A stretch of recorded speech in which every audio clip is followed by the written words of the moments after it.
Deus abençoe, meus irmãos, a paz de Cristo Jesus. Espero que todos estejam bem, na paz, na graça e nas bênçãos de Cristo Jesus. Amém? Você que me escuta agora, eu peço por favor que você se inscreva no canal, ative o sino, deixe o seu like. Por quê? Você fazendo assim, o YouTube vai recomendar e vai compartilhar os nossos vídeos, vai recomendar para as pessoas assistirem os nossos vídeos e vai distribuir com mais força, né? Os nossos vídeos, as nossas mensagens, as nossas pregações. Fazendo assim, você vai estar me ajudando a abençoar vidas, a levar o conhecimento da palavra de Deus. Amém? Graças a Deus. Irmãos, sexta-feira 13, né? Sexta-feira 13 é um dia que muitas pessoas têm medo, fica acuada, né? Como diz o nordestino, fica com medo de sair de casa, fica com medo quando vê um gato preto, fica com medo quando passa debaixo de uma escada, fica preocupado com bruxas, com bruxaria, fica preocupado com coisas que muitas das vezes afetam a vida das pessoas por causa do medo, né? Por causa do medo. Uma vez a pessoa desprotegida de Deus, ela vai ficar com medo, ela vai ficar angustiada. Tem pessoas que não saem nem de casa. Mas tudo isso, irmãos, é por falta de conhecimento da palavra de Deus. Muitas pessoas ficam com medo de inveja, olho grande, bruxaria, macumbaria, trabalho feito. Isso existe. Mas existe, sim, mas só pega naqueles que estão desprotegidos de Deus. E como é que eu sei que eu estou desprotegido de Deus? Quando eu recuso de ouvir a palavra de Deus, quando eu recuso de obedecer a palavra de Deus. Eu quero deixar uma palavra aqui e peço que você até anote e volte o vídeo, se for preciso, para você ter conhecimento, irmãos. A palavra do Senhor diz que nós somos libertos pelo conhecimento, nós somos libertos pela palavra de Deus. Tem pessoas que ela tem mais de 10, 20, 30, 40, 50, 60 anos, todo dia orando, todo dia jejuando, subindo monte, descendo monte, e faz isso, faz aquilo outro, e nada acontece. Por quê? Porque muitas das vezes ela faz algum tipo de oração, algum tipo de propósito, sem ter conhecimento. Eu vejo que muitas pessoas ficam compartilhando oração sem texto e sem contexto. Irmãos, essas orações que você vê aí, é a oração sem texto e sem contexto, até porque isso não é uma oração, né? Tem pessoas que distribuem, fica compartilhando oração de bispo A, bispo B, bispo C, apóstolo A, apóstolo C, pastor, tal, missionário. Escute bem, irmãos. Se a oração libertasse como muitos faz aí, você que tem mais de 10 anos orando por uma finalidade, já estaria realizado.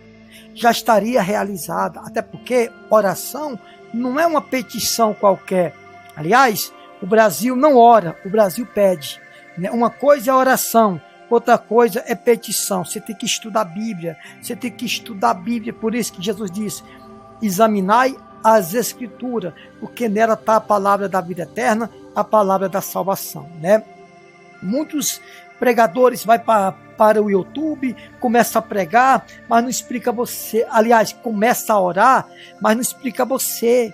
Não ensina você a beber água da sua própria cisterna, como diz lá no livro de Provérbios. Aqui mesmo nós vamos ler, né? Fala, não é essa mensagem que nós vamos ler, mas a Bíblia diz o quê? Beba água da sua própria cisterna.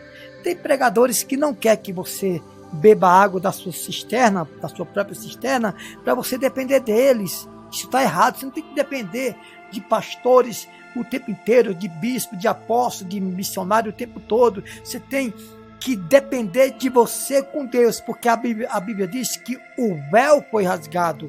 Hoje você não precisa de um mediador, você precisa de um guia. O que é guia? É quem orienta as pessoas para chegar em algum lugar. Nós, pregador, nós somos guia, porque nós pregamos a palavra e ensinamos você, mas mediador só existe um, que é Jesus. O que é mediador? Mediador é aquele que fica face a face com Deus para apresentar suas queixas a Deus. Isso é um mediador. E guia é quem orienta você para ir em algum lugar. Nós, pastores, nós somos guia. Por quê? Porque nós guiamos você na palavra de Deus. Mas mediador só tem Jesus, que está face a face com Deus para interceder por você. Então, Provérbios capítulo 11, versículo 8, diz assim: o justo é libertado da angústia, e o perverso recebe em seu lugar. Cuidado, se você é perverso, né? Perverso não é só quem mata, rouba, se prostitui e adultera, não, tá? Todos que rejeitam a palavra de Deus é visto diante de Deus como perverso. Então, o justo é libertado da angústia, e o perverso recebe em seu lugar. O ímpio, perdão, gente. O ímpio com a boca destrói o próximo, mas os justos são libertos pela oração. É isso? Os justos são libertos pelo cantar, pela música. É isso? Está dizendo isso? O justo é liberto por uma petição. Irmão, a oração vai acima de uma petição. A oração vai acima de uma petição. Então, o ímpio com a boca destrói o próximo. Provérbios 11, 9. Mas os justos são libertos pelo conhecimento. Sabe por que você tem anos e anos que ora, jejuma, sobe monte, desce monte, faz vigília, chora, se esperneia e tudo? Porque você ora, jejuma, sobe monte, desce monte, fala em línguas, prega, mas sem conhecimento. Por isso que você sofre tanto. Você rala tanto para receber uma bênção de Deus. Talvez você morre, começa a pedir de jovem, vai em adulto, você fica velho e não recebe nada do que você pede. Essa é a verdade. Por quê? Porque você é liberto pelo conhecimento. Nós somos libertos pelo conhecimento. Aí diz assim no versículo 10: no bem-estar do justo se alegra a cidade, e perecendo os perversos, há júbilo. Quando o perverso perece, irmão, a cidade se alegra. Sabe por quê? Eu sempre falo isso aqui, eu sou muito criticado por isso. Por exemplo, quando o empresário ele abusa muito de preço, de funcionário, ele deita e rola em cima da população, que ele é abatido, ele fica humilde, sabia? Quando ele vai lá no fundo do poço, ele fica humilde. Por isso que quando eu vejo um supermercado abusar das pessoas, abuso de preço, o que eu digo? Meu Deus, essa pessoa ela vai ter que ser abatida. Ela vai ter que reconhecer que ela está roubando sem arma de fogo e sem arma branca. Ou essa pessoa vai dar um jeito de fazer certo, ou ela vai ter que falir.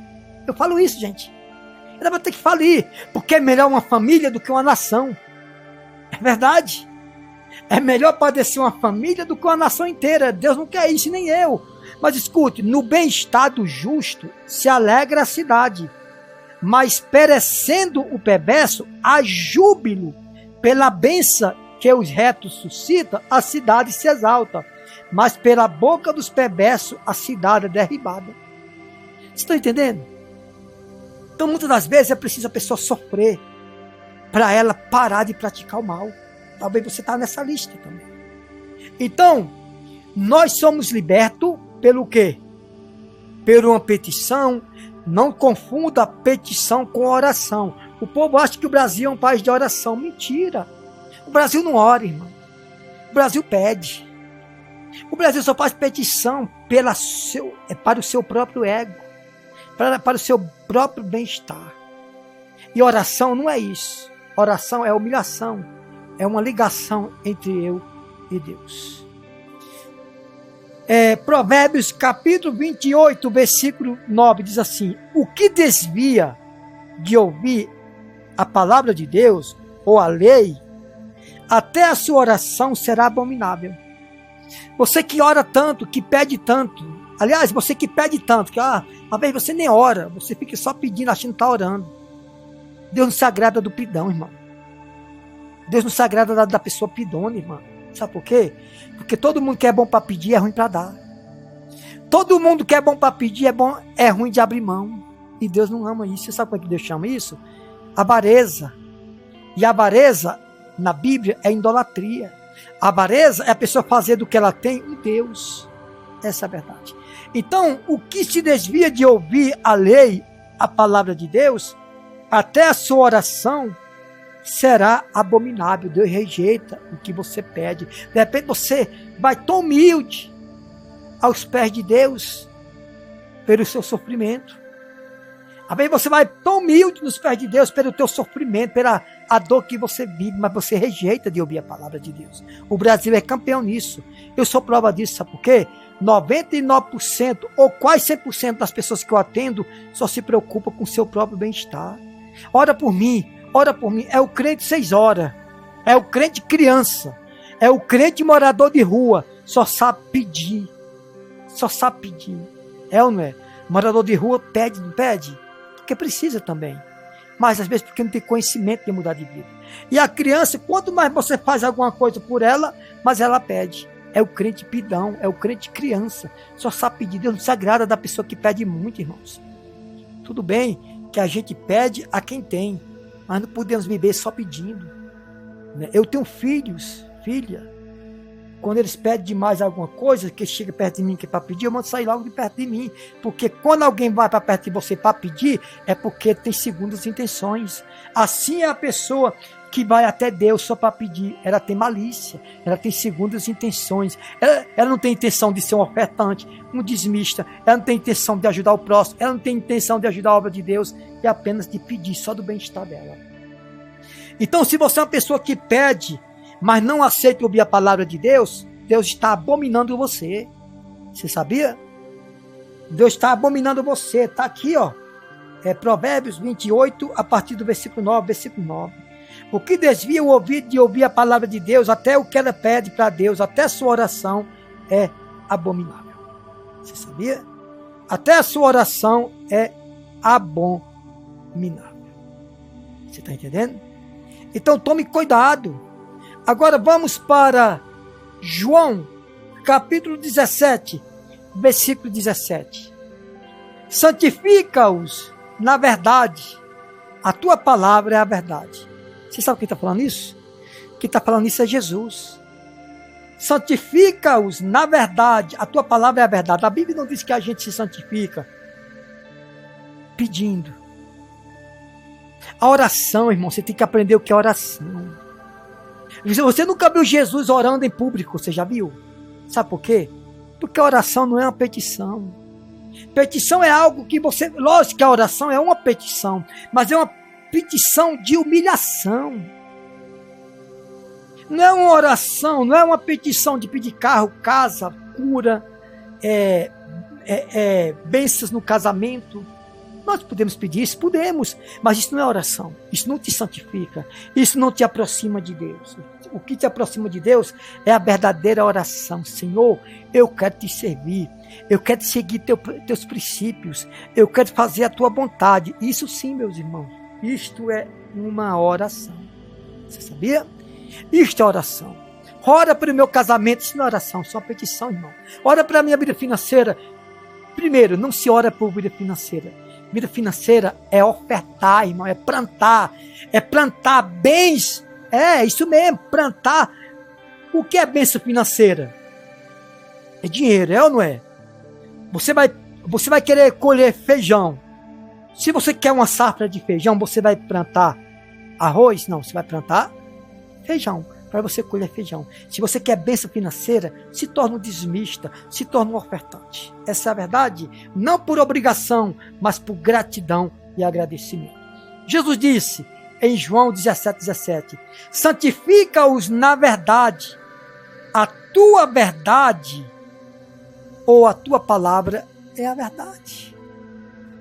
Você acha que o Brasil é um país de oração? O diabo te enganou, está te enganando. Não é. Não é. Porque a oração, irmão, é a humilhação. O Brasil não se humilha na presença de Deus. O Brasil, 99% ou mais, ou quase atingindo 100%, 90 e poucos por cento, só vai nos pés de Deus para pedir. Deus enjoa, irmão. Deus está a ponto de vomitar muita gente, tanto pedir. Todo mundo que é bom para pedir é ruim para dar. E oração não é uma petição. Por isso você sofre tanto. Você luta, luta, luta e não recebe nada. Cada dia sua vida está pior. Por quê? Porque você sabe pedir, não sabe dar. Acredita no milagre da cura, acredita no milagre da libertação, mas não acredita no milagre da semeadura, que é a mesma Bíblia que fala do milagre da cura, da prosperidade e da transformação de vida. Então Jesus disse, santifica-os na verdade. A tua palavra é a verdade. Nós somos santificados pelo quê? Pela petição, por uma simples oração medíocres que muitos brasileiros fazem, não todos, mas a maioria faz, não. Somos santificados pela palavra. E a tua palavra, Senhor, a tua palavra é a verdade. Hoje as igrejas não pregam mais a palavra, né? Canta o tempo todo, só dando oportunidade. É 1h30 só de oportunidade. Na hora da palavra é 20 minutos. É 25 minutos. Eu já passei por isso. Santifica, na verdade, a tua palavra é a verdade. Agora vamos para a primeira epístola de João, capítulo 3, versículo 7. Os filhos de Deus e os filhos do diabo, do maligno. Na primeira epístola de João, capítulo 3, versículo 7. Filhinhos, não vos deixeis enganar por ninguém. Aquele que pratica a justiça é justo assim como ele é. Aquele que pratica o pecado procede do diabo, porque o diabo vive pecando desde o princípio. Mas para isso se manifestou o Filho de Deus, para destruir as obras do diabo. Você que tem medo de gato preto, passar por debaixo de escada, você que tem medo de feitiçaria, macumbaria, magia negra, olho grande, inveja, sabe por que você tem medo de tudo isso? Porque Deus ainda tem sido pequeno na sua vida. Não, missionário, não diga isso, eu digo e vou dizer mais. Por que é pequeno? Se Deus fosse grande na sua vida, aos seus olhos, você não ouvia mais os médicos do que é Deus. Eu não estou dizendo para você não ouvir os médicos, mas você escuta mais os médicos do que a Deus. Essa é a verdade. Essa é a verdade. Se você visse Deus como Deus grande na sua vida, você não tinha medo de 10% do seu salário, do seu pequeno e fraco, medíocre salário mínimo. Você não tinha medo de tirar 10% e abençoar a obra de Deus. Sabe por que você recusa de dizimar 10% de um simples salário mínimo? Porque você vê o salário mínimo, o dízimo de um salário mínimo, a sua oferta você vê maior do que Deus. Verdade? É verdade. Sabe por que você tem medo da inveja e do olho grande? Existe, tudo isso existe. Porque você é fraco. Você vê Deus muito pequeno na sua vida. Sabia? Você está longe de Deus. E quanto mais você está longe de uma coisa, mais pequena ela fica. Ou ele fica. Tem um ditado que diz assim, que um menino viu um avião, estava mais o pai, e viu um avião lá no alto. E o avião pequeno, né? Muito pequeno, né? Estava longe. Aí o menino perguntou para o pai, pai, que tamanho é Deus? Que tamanho é Deus? Né? Aí o pai falou assim, que tamanho é Deus? Aí passou, né? Mandou olhar para o avião e disse, tá vendo aquele avião ali? Ele é pequeno, né?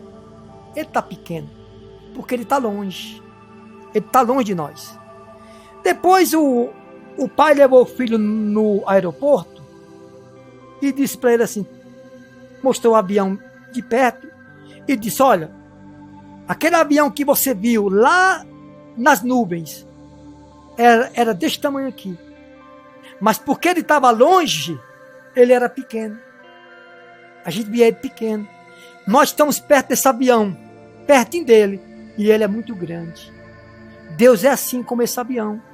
Quanto mais você está longe de Deus, mais pequeno na sua vida ele é. Mas quanto mais você está perto de Deus, mais grande ele se torna na sua vida. Ou seja, o avião era grande, mas estava lá nas nuvens. Então, o pai e a criança viu o avião pequeno, mas no aeroporto o pai mostrou o avião pertinho para o filho e viu que o avião era grande. Quanto mais Deus está perto de nós, mais grande ele fica em nossas vidas. Por que muitas pessoas têm medo da sexta-feira 13? Porque ela está longe de Deus. E quanto mais você está longe de Deus, mais Deus se torna pequeno na sua vida. Essa é a verdade, meus irmãos. A verdade é essa. Você sabia disso? Ah, eu fui vítima de olho grande. Por quê? Porque você dá portas abertas para o mal entrar na sua vida. Se você entrar na sua casa e deixar a porta aberta, eu sempre prego isso. Vai entrar inseto, vai entrar escorpião, cobra, ladrão. É ou não é? Inseto. E vai entrar na sua casa. Se você entrar na sua casa e fechar a porta, não tem como os insetos entrar. Assim é a porta do nosso coração. Temos que estar fechado para o mal e abrir para o bem, para Jesus. Fechar para o diabo e abrir para Deus. Sabe por quê? Porque lugares que fica aberto, avulso, se torna morada de inseto. Está cheio de pessoas se tornando morada de inseto, porque está ausente de Deus. Por isso que você tem medo da sexta-feira 13. Tem medo de macumba, de olho grande, de feitiçaria, de inveja. Existe isso? Tudo isso existe. Mas a Bíblia diz, né, que para isto se manifestou o Filho de Deus para destruir as obras de Satanás. Para destruir as obras de Satanás. Essa é a verdade. Deus, ele abençoe a sua vida. Então preste atenção. Quanto tempo você tem orado? Será que você ora mesmo ou só vai para Deus para pedir? Fazer uma petição. Deus, me dá isso. Liberta meu filho, liberta meu marido, minha esposa, minha filha, meu pai, minha mãe. Deus me promove. Deus me dá isso, me dá aquilo. É pecado pedir isso? Não, lógico que não. Mas você não pode fazer isso de um ritual diante de Deus. Eu vou te ensinar uma coisa para você, meu irmão. Vai entrar 2025, sua vida não vai mudar. Porque você não sabe semear. Você não sabe plantar. Quando a gente fala de batismo nas águas, de santa ceia, de dízimo de oferta, já vem o ladrão. Eu que não vou ajudar a enriquecer pastor. Então fica aí onde você está, não tem problema. Só que não se engane que o mesmo Deus que você pede ajuda é o mesmo Deus que falou de dízimo de oferta. E não somente no Velho Testamento, mas no Novo também. Vai lá para Lucas 8. Vai lá para Lucas capítulo 8. As mulheres que mantinham Jesus e os apóstolos, ajudava eles a levar a missão. Ajudava eles a levar a missão. Você tem ajudado a levar a missão? Você tem ajudado a levar a missão? Talvez você tenha mais prazer em comprar uma carteira de cigarro, uma garrafa de cerveja, 1 litro de 51 de cachaça qualquer, do que investir na obra de Deus. Você sabe quando você vai colher coisas boas? Nunca. Nunca, irmãos. Irmãos, quem me conhece sabe que eu não sou de falar sobre muito isso. Mas escute, a melhor maneira de você prosperar financeiramente é você plantar financeiramente. é plantar financeiramente. Você sabia? Por exemplo, se você quer colher melancia, você vai plantar o quê? Abóbora? Não, irmão. Então, se você quer colher bens financeiros, se você quer prosperar financeiramente, porque prosperidade, irmãos, não é só financeiramente. A gente prospera em vários sentidos. Mas se você quer prosperar financeiramente, invista. Né? O que é investir? A Bíblia ensina lá em Lucas 8 que Jesus e os apóstolos andavam em cidade, de aldeia em aldeia, e a multidão, principalmente mulheres, tá? Principalmente mulheres, mantinha Jesus e os apóstolos. É isso mesmo que você está ouvindo. Sabe por quê? Você tem medo de tudo? Porque você vive uma vida incorreta. Se você não aceita ouvir a palavra de Deus, tudo que você pede para Deus se torna abominável, sabia? Você sabia? Ah, não sabia? Então eu vou ler para você de novo. Provérbios capítulo 28, versículo 9. O que desvia o ouvido de ouvir a palavra de Deus, até a sua oração é abominável diante de Deus. Até sua oração é abominável diante de Deus. Aquele que recusa de ouvir a palavra de Deus. Você vai tão humilde diante do Senhor, você pede com toda humildade, né? Mas se você recusa de ouvir a palavra de Deus, a sua oração, a sua petição é uma baita, uma grande de uma maldição. Essa é a verdade. Fique todos na paz, você que é da paz.